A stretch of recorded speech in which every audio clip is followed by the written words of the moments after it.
नमस्कार दोस्तों, स्वागत है आपका आपके अपने YouTube चैनल हिंदी सिर्फ पे। हम लोग धर्मवीर भारती द्वारा रचित अंधा युग नाटक का अध्ययन कर चुके थे। आगे के 3 अंकों का अध्ययन हम कर चुके थे।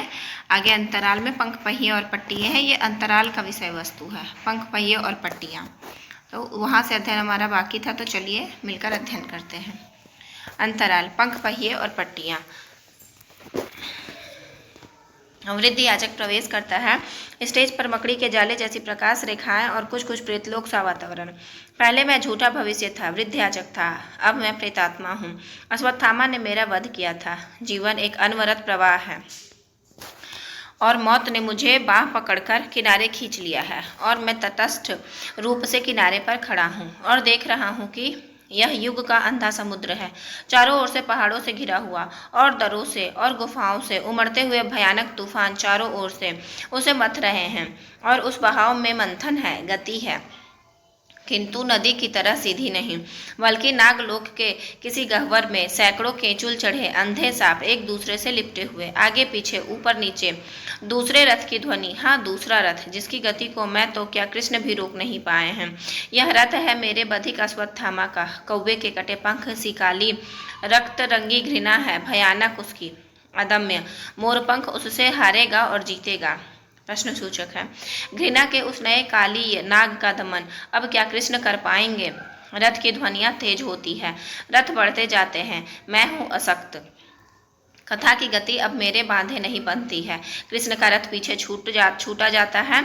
अंधियारे में वह देखो अश्वत्थामा का रथ पांडव शिविर में पहुंच गया है। आह, यह कौन है। विराट काय दैत्य पुरुष अंधकार में अश्वत्थामा के सम्मुख काली चट्टानों सा पड़ा हुआ इस तरह घबराकर हथेलियों से आंखें बंद कर लेता है जैसे वह कुछ बहुत भयानक देख रहा है। नेपथ्य से भयानक गर्जन होता है और यहाँ पटाक्षेप हो जाता है। चौथा अंक यहाँ आ रहा है, गांधारी का शाप। कथा गायन। वे शंकर थे। गांधारी का शाप कहाँ से स्टार्ट होता है? कथा गायन से। वे शंकर थे, वे रौद्र वेशधारी विराट प्रलयंकर थे जो शिविर द्वार पर दिखे। अश्वत्थामा को अनगिनत विष भरे सांप भुजाओं पर बांधे, वे रोम रोम अनगिनत अगणित, माफी चाहती हूँ, अगणित महाप्रलय सीधे जो शिविर द्वार पर दिखे। अश्वत्थामा को बोले वे जैसे प्रलय मेघ गर्जन स्वर, मुझको पहले जीतो तब जाओ अंदर। युद्ध किया अश्वत्थामा ने पहले, है और कौन जो दिव्यास्त्रों को सहले। सरशक्ति प्रास नाराज गदाएं सारी, लोग क्रोधित हो अश्वत्थामा ने मारी। वे उनके एक रोम में समा गई सब, वह हार मान वंदना लगा करने तब अश्वत्थामा का स्वर। तभी अश्वत्थामा का स्वर होता है और वह बोलता है, जटा कटा समम भ्रमम भ्रमम लिम्प निर्झरी समा विलोल वीचि वल्लरी विराजमान मूर्धनि धगत धगत धगत ज्वल ललाट पट्ट पाव के किशोर चंद्र शेखरे रति प्रतिक्षण ममा। वे आशुतोष है, हाथ उठाकर बोले, अश्वत्थामा तुम विजयी होगे निश्चय, हो चुका पांडवों के पुण्यों का अक्षय। मैं कृष्ण प्रेमवश अब तक इनकी रक्षा करता था, मैं विजय दिलाता, इनमें नया पराक्रम भरता था, पर कर अधर्म वध द्वार उन्होंने स्वतः मृत्यु के खोले। वे आशुतोष हैं, हाथ उठाकर बोले। पर्दा उठने पर गांधारी बैठी हुई दिख पड़ती है और विदुर तथा संजय इस मुद्रा में खड़े हैं जैसे वार्तालाप पहले से चल रहा हो। गांधारी, फिर क्या हुआ? संजय, फिर क्या हुआ? संजय पाठ करते हुए, शंकर की देवी असी लेकर अश्वत्थामा जा पहुंचा। योद्धा धृष्टद्युम्न के सिरहाने बिजली सा झपट खींच कर सैया के नीचे घुटनों से दाब कर उसको पंजों से गला दबोच लिया। आंखों के कोटर में दोनों साबित गोले कच्चे आमों की गुठली जैसे उछल गए, खाली गड्ढों से काला लहू उबल पड़ा। गांधारी, अंधा कर दिया उसको पहले ही, कितना दयालु है अश्वत्थामा। संजय, बड़े कष्ट से जोड़ जोड़ कर शब्द कहा उसने, वध करना है तो अस्त्रों से कर दो, तुम योग्य नहीं हो उसके। नरपशु धृष्टद्युम्न, तुमने निःशस्त्र द्रोण की कायर हत्या की, यह बदला है, फिर चूर चूर कर दिए ठोकरों से उसने मर्मस्थल। विदुर, बस करो। गांधारी, फिर क्या हुआ? संजय, कोलाहल सुन जो अस्त व्यस्त योद्धा जागे, आंखें मलते बाहर आए, उनको क्षण भर में गिरा दिया। तीखे जहरीले तीरों से शतानिक को कुछ ना मिला तो पहिए से ही वार किया, अश्वत्थामा ने काट दिए उसके घुटने। सोया था दूर शिखंडी, उसके पास पहुंचकर माथे के बीचों बीच एक वान मारा जो मस्तक फाड़ चीरता चंदन सैया को। धरती के अंदर समा गया। गांधारी, फिर क्या हुआ संजय? विदुर, हृदय तुम्हारा पत्थर का है गांधारी। गांधारी, पत्थर की खानों से मनियां निकलती हैं। बाधा मत डालो विदुर। संजय फिर। विदुर, संजय नहीं, मुझसे सुनो। कितनी जघन्य वह प्रतिहिंसा थी। कृपाचार्य कृतवर्मा बाहर थे। जितने बच्चे बूढ़े नौकर बाहर भागे, वानों से छेद दिया उनको कृतवर्मा ने। डरे हुए हाथी चिंघाड़ कर शिविरों को चीरते हुए भागे। सैया पर सोई हुई स्त्रियां जहां थी वही कुचल गईं। उसी समय उन दोनों वीरों ने पांडव शिविरों में लगा दिया। गांधारी, काश कि मैं अपनी आंखों से देख पाती, यह कैसे ज्योति से घिरा होगा तब अश्वत्थामा। संजय, धुआं लपट लोथे घायल घोड़े, टूटे रथ, रक्त मेद मज्जा मुंड, खंडित कबंधों में, टूटी पसलियां में विचरण करता था अश्वत्थामा। सिंहनाद करता हुआ नर रक्त से वह तलवार उसके हाथों में चिपक गई थी, ऐसे जैसे वह उगी हो उसी के भुजमूलों से। गांधारी, ठहरो संजय ठहरो, दिव्य दृष्टि से मुझको दिखला दो एक बार वीर अश्वत्थामा को। संजय, माता वह कुरूप है, भयंकर है। गांधारी, किंतु वीर है। उसने वह किया है जो मेरे 100 पुत्रों नहीं कर पाए, द्रोण नहीं कर पाए, भीष्म नहीं कर पाए। संजय, माता, व्यास ने मुझको दिव्य दृष्टि दी थी गांधारी, केवल युद्ध की अवधि के लिए। पता नहीं कब वह सामर्थ्य मुझसे छिन जाए, इसलिए कहती हूँ अन्यायी कृष्ण, इसके बाद अश्वत्थामा को। संजय, जीवित नहीं छोड़ेंगे, देखने दो मुझको उसे एक बार। मैं प्रयास करता हूँ, मेरे सारे पुण्यों का बल संवेद होकर दर्शन कराएगा आपको। अश्वत्थामा के ध्यान करता है। दीवारों हट जाओ, राह में जो बाधाएं दृष्टि रोकती हो वे माया से सिमट जाए, दूरी मिट जाए क्षितिज रेखा के पार। दृष्टि से छिपे हैं जो दिव्य दृश्य वे निकट आ जाएं। पीछे का पर्दा हटने लगता है और आगे के प्रकाश बुझने लगते हैं। अंधेरा है। वह स्थल है जहां मरणासन दुर्योधन कल तक पड़ा था, अस्त्र शस्त्र लिए हुए। कौन ये दोनों योद्धा आए? ये है कृपाचार्य और कृतवर्मा। पीछे दूर से वे अंधेरे में पुकारते हैं, महाराज दुर्योधन, महाराज दुर्योधन। कृपाचार्य, कृतवर्मा, ज्योतिवान फेंको, कुछ तिमिर घटे। कृतवर्मा ने पथ्य की ओर देखकर, वे हैं महाराज, निश्चय ही अर्ध मृत दुर्योधन को खींच ले गए हैं हिंसक पशु उस झाड़ी में। कृपाचार्य, जीवित है अभी, होठ हिलते से लगते हैं। कृतवर्मा, समझ नहीं पड़ता है, मुख से बह बह कर रक्त काले काले थक्कों से जमा हुआ है चारों ओर, हलक भी जमी होगी। कृपाचार्य, रुक रुक कर, जरा जोर से महाराज। सेनापति अश्वत्थामा ने ध्वस्त कर दिया है पूरे पांडव शिविर को आज, शेष नहीं बचा एक भी योद्धा। कृतवर्मा, महाराज के मुख पर आभा संतोष की झलक आई। कृपाचार्य, पलकें भी खोल ली। कृतवर्मा, ढूंढ रहे हैं किसे? शायद अश्वत्थामा को। मैं माफी चाहती हूँ, ये थोड़ा हो गया, फिर से देख लेते हैं यहाँ से।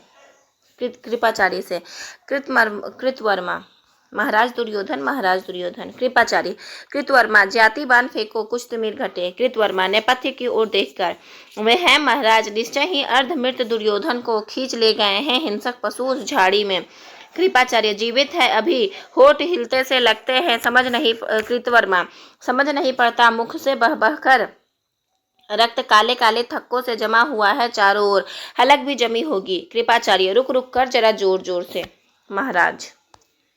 सेनापति अश्वत्थामा ने ध्वस्त कर दिया है पूरे पांडव शिविर को आज, शेष नहीं बचा एक भी योद्धा। कृतवर्मा, महाराज के मुख पर आभा संतोष की झलक आई। कृपाचार्य, पलकें भी खोल ली।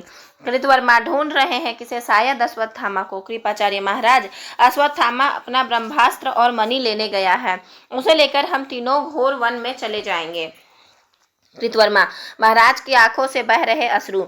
गांधारी और संजय पर प्रकाश पड़ता है। संजय, यह क्या माता, पट्टी उतारी ही नहीं तुमने? वह देखो आया अश्वत्थामा। गांधारी, नहीं देख नहीं पाऊंगी किसी भी तरह मैं मरणोन्मुख दुर्योधन को। रहने दो संजय, यह पट्टी बंधी है, बंधी रहने दो। मुझको बताते जाओ क्या हो रहा है वहाँ। विदुर, कुछ भी नहीं दिख पड़ रहा है मुझे। संजय, अश्वत्थामा आ गया है पर शीश झुकाए हैं, बिल्कुल चुप। आगे का प्रकाश पुनः बुझ जाता है। कृपाचार्य, महाराज, आपका अश्वत्थामा आ गया है, हाथ उठा सकते नहीं, एक बार दृष्टि उठाकर दे दे आशीष इसे। अश्वत्थामा, नहीं स्वामी नहीं, मैं अब भी अनधिकारी हूँ। मैंने प्रतिशोध ले लिया धृष्टद्युम्न से, पिता की पाप हत्या का, किंतु अब भी आपका प्रतिशोध नहीं ले पाया। शेष है अभी, सुरक्षित है उत्तरा, जन्म देगी जो पांडव उत्तराधिकारी को। किंतु स्वामी, अपना कार्य पूरा करूंगा मैं। सूर्यलोक में जब द्रोण से मिले आप कहें, कृतवर्मा किससे कहते हो, अश्वत्थामा किससे कहते हो। महाराज नहीं रहे। शोक सूचक संगीत। कृपाचार्य विह्वल होकर मुख ढक लेते हैं और आगे गांधारी चीखकर मूर्छित हो जाती है। अश्वत्थामा किसका चित्कार है यह। माता गांधारी मैं कहता हूँ धैर्य धरो, जैसे तुम्हारी कोख कर दी है पुत्रहीन कृष्ण ने, वैसे ही मैं भी उत्तरा को कर दूंगा पुत्रहीन। जीवित नहीं छोड़ूंगा उसको मैं, कृष्ण चाहे सारी योग माया की रक्षा करे। पीछे का पर्दा गिरने लगता है। गांधारी संजय संजय मेरी पट्टी उतार दो, देखूंगी मैं अश्वत्थामा को वज्र बना दूंगी उसके तन को। संजय लो मैंने यह पट्टी उतार फेंकी, कहाँ है अश्वत्थामा। पीछे का पर्दा बिल्कुल बंद हो जाता है। संजय यह क्या हुआ माता, अब तक जो दिव्य दृष्टि से था मैं देख रहा, सहसा उस पर एक पर्दा सा छा गया। गांधारी जल्दी करो आंसू न गिर आए। संजय दीवारों हट जाओ माता, मेरी दिव्य दृष्टि को क्या हो गया आज। दीवारों आंखें नहीं खुलती हैं। अंधों को सत्य दिखाने में क्या मुझको भी अंधा ही होना है। विदुर संजय तुमको दिख नहीं पड़ता क्या, वन दुर्योधन या। संजय नहीं विदुर, केवल दीवारें। विदुर सब समाप्त होने की जैसे यही एक बेला है। गांधारी जड़ बैठी है। संजय व्यास क्यों मुझको दिव्य दृष्टि दी थी थोड़ी सी अवधि के लिए, आज से कभी भी इस सीमित दृश्य जगत से मैं तृप्ति नहीं पाऊंगा। सीमाएं तोड़कर अनंत में समाहित होने को प्यासी मेरी आत्मा रहेगी सदा। विदुर माता उठो, छोड़ो हस्तिनापुर को, चलकर समंत पंचक अंतिम संस्कार करे अपने कुटुंबियों का। संजय सब बांधवों से कह दो, परिजनों से कह दो, आज ही करेंगे प्रस्थान युद्ध भूमि को जाते हुए। 18 दिनों का लोमहर्षक संग्राम यह। विदुर मुझको दृष्टि देकर और लेकर चला गया। युयुत्सु का प्रवेश होता है। चलो माता। युयुत्सु महाराज को बुला लो। युयुत्सु तुम भी चलो, जिसने किया हो खुद वध उसकी अंजलि का तर्पण स्वीकार किसे होगा भला। वह मेरे बंधु हैं, मेरे परिजन। किंतु सुनो कृष्ण, आज मैं किस मुंह से उसका तर्पण करूंगा। सब जानते हैं। पीछे का पर्दा धीरे धीरे उठता है। कथा गायन हो रहा है यहाँ। वे छोड़ चले कौरव नगरी को निर्जन, वे छोड़ चले वह रत्न जटित सिंहासन, जिसके पीछे था युद्ध हुआ इतने दिन। सुनी राहें चौराहे या घर आंगन, जिस स्वर्ण कक्ष में रहता था दुर्योधन, उसमें निर्भय वन पशु करते थे विचरण। वे छोड़ चले कौरव नगरी को निर्जन, करने अपने 100 मित्र पुत्रों का तर्पण। आगे रथ पर कौरव विधवाओं को ले है चली जा चुकी कौरव सेना सारी, पीछे पैदल आते हैं शीश झुकाए। धृतराष्ट्र, युयुत्सु, विदुर, संजय, गांधारी। कर्म से धृतराष्ट्र, युयुत्सु, विदुर, संजय, गांधारी धीरे धीरे चलते हुए ऊपर आते हैं। यहाँ का ये बहुत महत्वपूर्ण है क्योंकि यहाँ क्रम से दे दिया है, तो आपको ये क्रम से भी याद रखना पड़ सकता है कि धृतराष्ट्र है, युयुत्सु है, विदुर है, संजय है, तब पीछे गांधारी है। धृतराष्ट्र एक बार लड़खड़ाते हुए। धृतराष्ट्र वृद्ध है शरीर और जर्जर है, चला नहीं जाता। विदुर संजय तनिक रुको। महाराज बैठ जाते हैं। सब रुक जाते हैं। युयुत्सु किसके है रथ वे, उधर झाड़ी में छिपे छिपे। संजय वे तो है कृपाचार्य। विदुर इधर कृतवर्मा है। गांधारी संजय क्या अश्वत्थामा। विदुर हाँ माता, वह है अश्वत्थामा। धृतराष्ट्र जाने दो। गांधारी रोको उसे। संजय रुको अश्वत्थामा हम हैं। संजय माता गांधारी महाराज संग है हमारे। विदुर और यू करके लिखा हुआ है, युयुत्सु होना चाहिए, डॉट डॉट डॉट दिया हुआ है। धृतराष्ट्र संजय मत नाम लो युयुत्सु का, क्रोधित अश्वत्थामा जीवित नहीं छोड़ेगा। मेरा है केवल एक पुत्र, शेष खोकर उसे कैसे जीवित रहूंगा। गांधारी और जब पुत्र व पराक्रमी यशस्वी है। संजय चलो यही रहने दो युयुत्सु को, पुत्र कहीं छिप जाओ, प्राण बचाओ, अब तुम ही हो आश्रय अपने अंधे पिता वृद्ध माता के। संजय के साथ जाती है। युयुत्सु यह सब मैं सुनूंगा और जीवित रहूंगा, किंतु किसके लिए। धृतराष्ट्र मेरे अंधेपन से तुम थे उत्पन्न पुत्र, वही थी तुम्हारी परिधि, उसका उल्लंघन तुमने। यह बहुत महत्वपूर्ण है। मेरे अंधेपन से तुम थे उत्पन्न पुत्र, वही थी तुम्हारी परिधि, उसका उल्लंघन कर तुमने जो ज्योतिवृत्त में रहना चाहा। विदुर क्या वह अपराध था।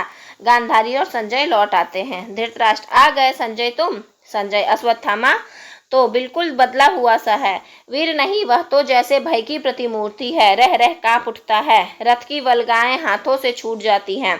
दूर कहीं शंख ध्वनि होती है। गांधारी पागल है, कहता है मैं केवलकन धारण कर रहूंगा तपोवन में। डरता है कृष्ण से।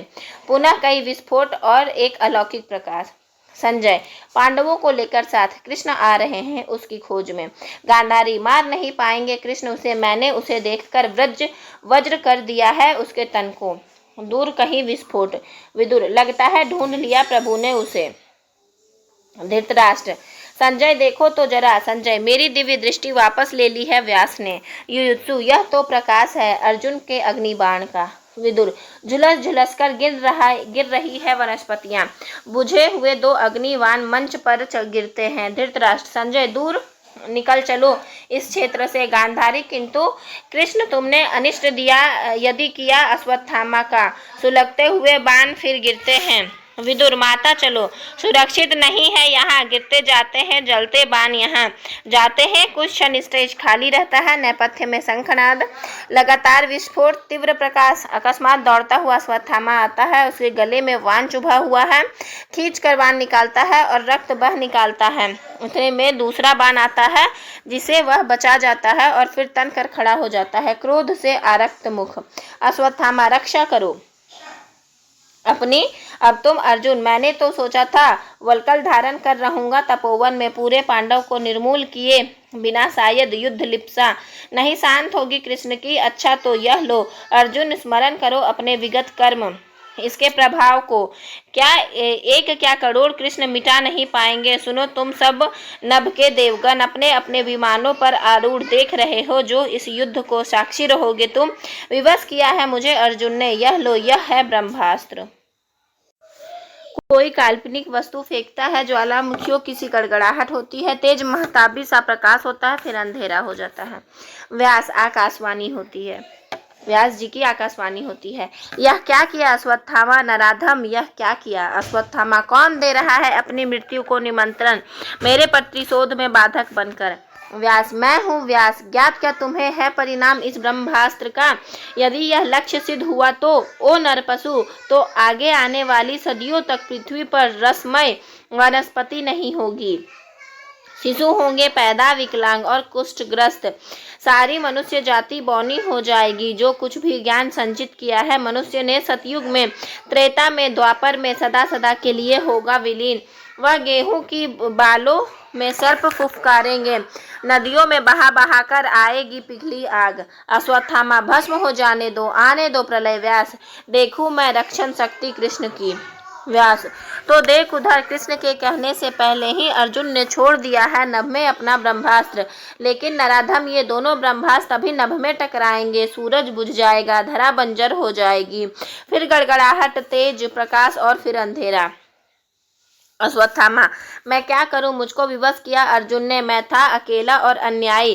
कृष्ण पांडवों के सहित मेरा वध करने को आतुर है। भयानक आर्तनाद होता है। व्यास, अर्जुन सुनो, मैं हूँ व्यास, तुम वापस ले लो ब्रह्मास्त्र को। अश्वत्थामा, अपनी कायरता से तुम मत ध्वस्त कर मनुजता को। वापस ले अपना ब्रह्मास्त्र और मणि देकर वन में चला जा। अश्वत्थामा, व्यास, मैं अशक्त हूँ, मुझको है ज्ञात रीति, केवल आक्रमण की पीछे हटना मुझको। या मेरे अस्त्रों को मेरे पिता ने सिखाया नहीं। व्यास, सूरज बुझ जाएगा, धरा बंजर हो जाएगी। अश्वत्थामा, अच्छा तो सुन लो। व्यास, सुन लो कृष्ण, यह अचूक अस्त्र अश्वत्थामा का निश्चित गिरे जाकर उत्तरा के गर्भ पर वापस नहीं होगा भयानक विस्फोट। व्यास, तुम पशु हो, तुम पशु हो, तुम पशु हो। यहाँ याद रखिएगा कि किसे पशु होने की बात कही गई है, अश्वत्थामा को। अश्वत्थामा विकट अट्टहास करता है। अश्वत्थामा, था मैं नहीं, मुझको युधिष्ठिर ने बना दिया। पर्दा गिरकर आगे का दृश्य, नेपथ्य में पांडव बंधुओं का क्रंदन सुन पड़ता है। गांधारी और संजय आते हैं। गांधारी, चलते चलो संजय, क्रंदना यह कैसा है सुनते हो। संजय, अश्वत्थामा का माफी चाहती हूँ, ब्रह्मास्त्र जा गिरा है उत्तरा के गर्भ पर। गांधारी, करेगा वह अपना प्रण पूरा करेगा।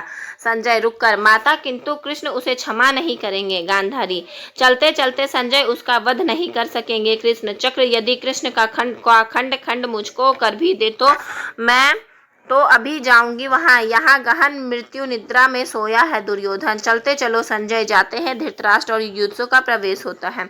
धृतराष्ट्र, वत्स तुम मेरी आयु लेकर भी जीवित रहो। अश्वत्थामा का ब्रह्मास्त्र यदि गिरा है उत्तरा पर तो कौन जाने एक दिन युधिष्ठिर सब राजपाट तुझको ही सौंप दे। युयुत्सु कटु हंसी हंसकर, और इस तरह अश्वत्थामा की पशुता मेरा खोया हुआ भाग्य फिर लौटा लाए। नहीं पिता नहीं, इतना ही दंशन क्या काफी नहीं है? इस अभागे को पांडवों की जय ध्वनि सुन पड़ती है। विदुर आते हैं। धृतराष्ट्र, यह कैसी जय ध्वनि? विदुर, महाराज रक्षा कर ली उत्तरा की प्रभु ने, मेरे प्रभु ने। धृतराष्ट्र एक क्षण को स्तब्ध होकर, कैसे विदुर? विदुर बोले वे, यदि यह ब्रह्मास्त्र गिरता है तो गिरे, लेकिन जो मुर्दा शिशु होगा उत्पन्न उसे जीवित करूंगा मैं देकर अपना जीवन। धृतराष्ट्र अश्वत्थामा को क्या छोड़ दिया कृष्ण ने? विदुर, छोड़ दिया, केवल भ्रूण हत्या का शाप उसे दिया है और उससे मणि ले ली। मणि लेकर शाप खिन्न खिन्न अश्वत्थामा नतमस्तक चला गया। युयुत्सु, जिस पर कोई भावनात्मक प्रतिक्रिया लक्षित नहीं होती।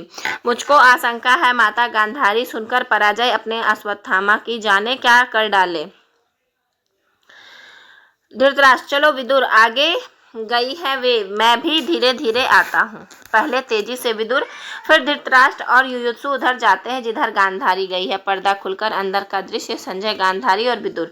संजय, यह वह स्थल है, यहीं कहीं हुए थे धराशायी महाराज दुर्योधन।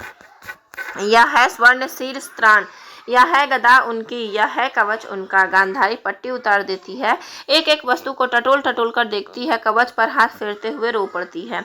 विदुर, माता धैर्य धारण करे, कवच यह मिथ्या था, केवल स्वयं किया हुआ मर्यादित आचरण कवच है जो व्यक्ति को बचाता है। माता सहसा गांधारी नेपथ्य की ओर देखती है। गांधारी, कौन है वह? झाड़ी के पास मौन बैठा हुआ कोई जीवित व्यक्ति। विदुर, माता उधर मत देखे। गांधारी, लगता है जैसे अश्वत्थामा। संजय, नहीं नहीं, इतना कुरूप, अंग अंग गला कोड़ से रोगी कुत्तों सा दुर्गंध युक्त। गांधारी, लौटा जा रहा है, वह कौन है? विदुर, रोको। विदुर, माता उसे जाने दे, वह अश्वत्थामा है। दंड उसे दिया भ्रूण हत्या का कृष्ण ने। साप दिया उसको कि जीवित रहेगा वह, लेकिन हमेशा जख्म ताजा रहेगा। प्रभु चक्र उसके तन पर रक्त सना घूमेगा। गहन वनों में युग युगांतर तक अंगों पर फोड़े लिए, गले हुए जख्मों से चिपटी हुई पट्टियां, पीप थूक कफ से सना जीवित रहेगा वह। मरने नहीं देंगे प्रभु, लेकिन अगणित रौरव की पीड़ा जगती रहेगी रोम रोम में। गांधारी, संजय उसे रोको, लोहा मैं लूंगी आज कृष्ण से उसके लिए। संजय, माता वह चला गया, आया था शायद विदा लेने दुर्योधन के अंतिम अस्थि शेषों से। गांधारी, अस्थि शेष? तो क्या वह पड़ा है कंकाल मेरे पुत्र का? विदुर, धैर्य धरो माता। गांधारी हृदय विदारक शब्द में, तो वह पड़ा है कंकाल मेरे पुत्र का। किया है यह सब कुछ कृष्ण, तुमने किया है यह, सुनो आज तुम भी सुनो। मैं तपस्विनी गांधारी अपने सारे जीवन के पुण्यों का, अपने सारे पिछले जन्मों के पुण्यों का बल लेकर कहती हूँ, कृष्ण सुनो। यदि तुम यदि चाहते तो रुक सकता था युद्ध, यह मैंने प्रसव नहीं किया था कंकाल, यह इंगित कर तुम्हारे ही भीम ने अधर्म किया। क्यों नहीं तुमने वह शाप दिया भीम को जो तुमने दिया निरापराध अश्वत्थामा को? तुमने किया है प्रभुता का दुरुपयोग। यदि मेरी सेवा में बल है, संचित तप में धर्म है, तो सुनो कृष्ण, प्रभु हो या परात्पर हो, कुछ भी हो, सारा तुम्हारा वंश इसी तरह पागल कुत्तों की तरह एक दूसरे को परस्पर फाड़ खाएगा। तुम खुद उसका विनाश करके कई वर्षों बाद किसी घने जंगल में साधारण व्याध के हाथे मारे जाओगे। प्रभु हो, वह मारे जाओगे पशुओं की तरह। वंशी की ध्वनि बजती है और कृष्ण की छाया होती है। कृष्ण ध्वनि, माता प्रभु हूँ या परात्पर, पर पुत्र हूँ तुम्हारा, तुम माता हो। मैं अर्जुन से कहा, सारे तुम्हारे कर्मों का पाप पुण्य योग क्षेम मैं वहन करूंगा अपने कंधों पर 18 दिनों में इस भीषण संग्राम में। यहाँ भी बहुत महत्वपूर्ण पंक्ति हो रही है अभी और होने वाली है। 18 दिनों के इस भीषण संग्राम में कोई नहीं, केवल मैं हूँ मरा हूँ करोड़ों बार। जितनी बार जो भी सैनिक भूमिशायी हुआ, कोई नहीं था, वह मैं ही था। गिरता था घायल होकर जो रणभूमि में, अश्वत्थामा के अंगों से रक्त पीब स्वेद बनकर बहूंगा। मैं ही युग युगांतर तक जीवन हूँ मैं, जो तो मृत्यु भी तो मैं ही हूँ माँ। श्राप यह तुम्हारा स्वीकार है गांधारी, यह क्या किया तुमने? फूट फूट कर रोने लगती है। रोई नहीं मैं अपने 100 पुत्रों के लिए, लेकिन कृष्ण तुम पर मेरी ममता अगाध है। कर देते साप यह यदि तुम मेरा अस्वीकार, तो क्या मुझे दुख होता? मैं थी निराश, मैं कटु थी, पुत्रहीना थी। कृष्ण ध्वनि ऐसा मत कहो माता, जब तक मैं जीवित हूँ पुत्रहीना नहीं हो तुम। प्रभु हूँ या परात्पर, पर पुत्र हूँ तुम्हारा, तुम माता हो। गांधारी रोते हुए, मैंने क्या किया विदुर, मैंने क्या किया? कथा गायन। स्वीकार किया यह साप कृष्ण ने, जिस क्षण से उस क्षण से ये ज्योति सितारों की पड़ गई मंद। युग युग की संचित मर्यादा निष्प्राण हुई, श्रीहीन हो गए कवियों के सब वर्ण छंद। यह साप सुना सबने, पर भय के मारे माता गांधारी से कुछ नहीं कहा। पर युग संध्या की कलुषित छाया जैसा यह साप सभी के मन पर टंगा रहा। यहीं पे पटाक्षेप होता है और चौथा अंक खत्म होता है। आपका धैर्य से सुनने के लिए बहुत बहुत धन्यवाद। और इस वीडियो में थोड़ी सी असुविधा होगी सुनने में, तो उसके लिए भी मैं क्षमा प्रार्थी हूँ। आशा करती हूँ आप इस वीडियो से लाभान्वित होंगे। आप सबका बहुत बहुत धन्यवाद।